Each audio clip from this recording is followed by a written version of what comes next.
Hello students, अस्सलाम वालेकुम। जैसे कि आज हम आ रहे हैं अपने एटॉमिक स्ट्रक्चर चैप्टर के टॉपिक को कंटिन्यू करते हैं।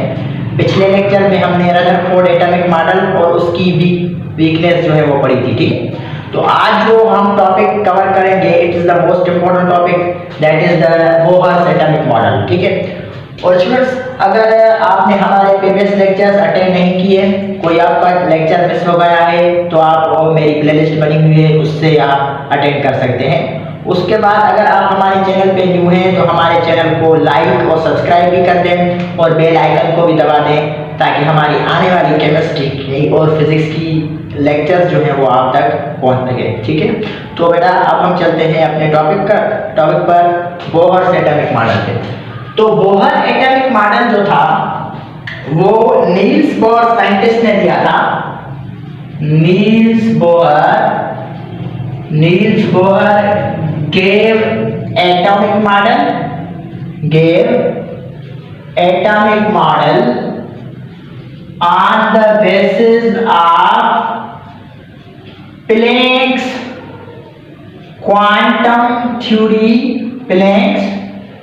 quantum theory of light। Bohr ने जो अपना एटॉमिक मॉडल पेश किया वो Planck's quantum theory of light को मद्देनजर रखते हुए पेश किया, उसकी बुनियाद पे पेश किया। क्योंकि रदरफोर्ड एटॉमिक मॉडल की जो हमने वीकनेस पढ़ी थी उसमें यह था कि इलेक्ट्रॉन कंटिन्यूअसली इमिट करता है एनर्जी और फार हो जाता है न्यूक्लियस में। तो इस बात को गलत करते हुए, इस बात के अपोजिट करते हुए बोहर ने अपना नजरिया पेश किया, जिसका बुनियाद किस पर है? Max Planck's quantum theory of light पर है, ठीक है। तो अब हम आ जाते हैं बोहर्स के पास्टुलेट्स क्या थे थ्योरी के। Postulates of Bohr's atomic model, इसके पास्टुलेट्स क्या है? फर्स्ट ऑफ ऑल जो बोहर का पास्टुलेट है वो ये है कि an electron round the nucleus neither emits energy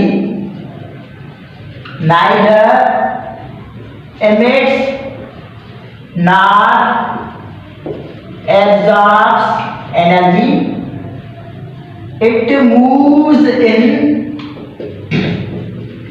allowed energy levels और स्टेशनरी स्टेट्स। बोहर ने कहा कि जो इलेक्ट्रॉन है वो राउंड द न्यूक्लियस जब मूव करता है तो वो कंटिन्यूअसली इमिट एब्जॉर्ब एनर्जी भी नहीं करता और इमिट भी नहीं करता, वो अलोड एनर्जी लेवल्स में मूव करता है। वो जब सर्कुलर ऑर्बिट्स में मूव करता है तो उसको एक इजाजत मिली होती है जिसके हिसाब से वो ये मूव करता है, तो उसको हम बोलते हैं स्टेशनरी स्टेट। क्या बोलते हैं उसको? स्टेशनरी स्टेट, यानी कि उसकी कांस्टेंट स्पीड रहती है, वो उसमें मूव करता है। ये फर्स्ट पास्टुलेट है बोहर का। बोहर ने कहा, हाँ सेकंड पास्टुलेट पे हम आते हैं कि हाँ एटम इलेक्ट्रॉन जो है राउंड द न्यूक्लियस एब्जॉर्ब भी एनर्जी कर सकता है, इमिट भी कर सकता है, लेकिन जब आप उसको एक्सटर्नल हीट दें, एक्सटर्नल इलेक्ट्रिसिटी दें, एक्सटर्नल थर्मल एनर्जी दें तो फिर उसकी पोजीशन में चेंज आ सकती है, वरना उसका एंगुलर मोमेंटम और उसके बाद में उसका जो मोशन है वो कांस्टेंट ही रहेगा, वो अराउंड द न्यूक्लियस जो है अलोड एनर्जी लेवल्स में मूव करेगा। तो सेकंड पास्टुलेट पे हम आ जाते हैं। सेकंड पास्टुलेट में है if an atom is heated electrically और थर्मली, अगर आप एटम को इलेक्ट्रिकली हीट करेंगे या थर्मली हीट करेंगे, द इलेक्ट्रॉन जंप्स। अब इलेक्ट्रॉन की पोजीशन जो है वो चेंज हो सकती है। Electron jumps from lower energy levels, electron कहां से जंप करेगा? Lower energy levels to higher energy levels. Lower energy level से इलेक्ट्रॉन जो है वो मूव करता है हायर एनर्जी लेवल्स की तरफ। ये जो लोअर एनर्जी लेवल्स है ना, लोअर एनर्जी लेवल्स को आप जो है ग्राउंड स्टेट बोलते हैं। क्या बोलते हैं? Ground state. आप इसको ऐसे भी कह सकते हैं, ग्राउंड स्टेट। क्या? Ground state to excited state. अब मैं आपको ये समझा देता हूं यहां पे फिगर के हिसाब से। बोहर कहता है कि जो इलेक्ट्रॉन है वैसे तो एनर्जी जो है वो एब्जॉर्ब भी नहीं करता और इमिट भी नहीं करता, लेकिन जब इलेक्ट्रॉन को, सपोज करें आप ये इलेक्ट्रॉन है और इस एटम को आप थर्मली हीट करें या इसको आर्टिफिशियल इलेक्ट्रिसिटी दें, तो अब क्या करेगा ये इलेक्ट्रॉन, जो इसको E1 आप बोलते हैं, इस E1 को आप बोलते हैं ग्राउंड स्टेट। क्या? Ground state. यहां आप इसको बोलते हैं लोअर एनर्जी लेवल। इससे ये जंप करेगा हायर एनर्जी लेवल्स में। इस हायर एनर्जी लेवल्स को आप बोलते हैं हायर एनर्जी लेवल्स। इसको आप बोलते हैं एक्साइटेड स्टेट। एक्साइटेड स्टेट में पहुंच जाएगा। क्या पहुंचेगा? Excited state.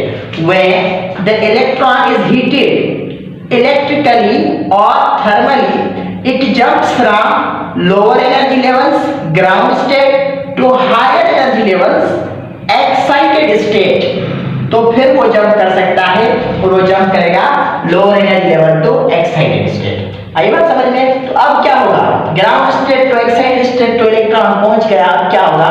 लेकिन एक्साइटेड स्टेट में इलेक्ट्रॉन ज्यादा देर तक नहीं रह सकेगा बेटा। वो जो इलेक्ट्रॉन है अब वापस जंप करेगा जहां से आया था, मींस के वापस excited state to ground state आएगा और बहुत ही कम टाइम वहां पे रह सकता है। वो मैं टाइम लिखता हूं कितना टाइम रह सकता है। तो अब तीसरे पार्ट पे आ जाते हैं। In excited state, the electron is unstable. Electron excited state में क्या होता है? अनस्टेबल होता है। अनस्टेबल होता है। इट मींस के ये एक्साइटेड स्टेट में ज्यादा टाइम तक नहीं रह सकता, तकरीबन 10 रेज पावर -10 सेकंड्स तक रह सकता है। तो in excited state the electron is unstable and can remain, और कितना टाइम रह सकता है? 10 रेज पावर -10 सेकंड। ये नैनो सेकंड है, वेरी स्मॉल टाइम ये रह सकता है। And after it and jumps back, और फिर ये जंप करेगा back, jumps back to original position, और जंप करेगा ओरिजिनल पोजीशन की तरफ। कौन सी ओरिजिनल पोजीशन? मींस के एक्साइटेड स्टेट। एक्साइटेड स्टेट जिसको आप E2 से शो करते हैं, यानी कि हायर एनर्जी लेवल, यानी कि हायर एनर्जी लेवल, उससे ये वापस आएगा to ground state. To ground state जिसको आप E1 से शो करते हैं, इसको आप बोलते हैं ग्राउंड स्टेट को लोअर एनर्जी लेवल। तो बेटा इलेक्ट्रॉन को अब रिपीट करवाता हूं आप समझ लें। जब इलेक्ट्रॉन को थर्मली आप हीट करेंगे तो ये ग्राउंड स्टेट से एक्साइटेड स्टेट तक पहुंच जाएगा। अब एक्साइटेड स्टेट में जो ये है अनस्टेबल रहेगा, ज्यादा टाइम तक नहीं रह सकेगा, तो वहां से वापस जंप करेगा एक्साइटेड स्टेट से, यानी E2 से कहां? E1 की तरफ, और ये यहाँ पे वापस आ जाएगा और इमिट करेगा। क्या इमिट करेगा? एनर्जी। क्या एनर्जी इमिट करेगा? एनर्जी इमिट करेगा in form of light. In form of light में वो जो है एनर्जी इमिट करेगा। ये बोहर के कुछ पास्टलेट्स हैं। अब बोहर का जो लास्ट पास्टलेट है उस पर भी हम आते हैं, तब तक आप इसको नोट कर लें, ठीक है?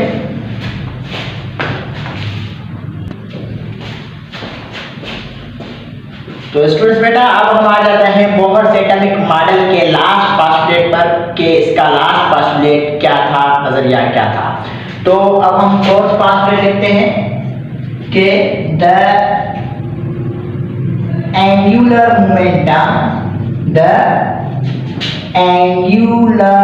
Momentum of electron is integral आप बोलते हैं किसी भी नंबर को, multiple of h upon 2 pi, the angular momentum of electron is integral multiple of h upon 2 pi and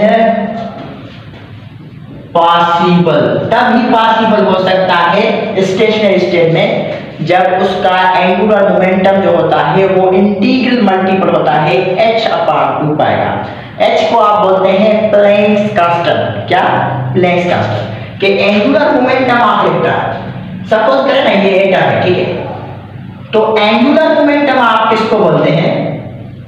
angular momentum एक मोशन ही होता है, मोमेंटम ही होता है, लेकिन जब कोई बॉडी कोई ऑब्जेक्ट सर्कुलर पाथ में मूव करता है तो उसको आप बोलते हैं एंगुलर मोमेंटम।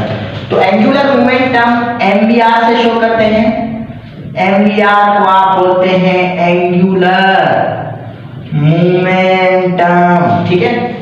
तो ये कहता है angular momentum of electron integral multiple है h/2 पाई का।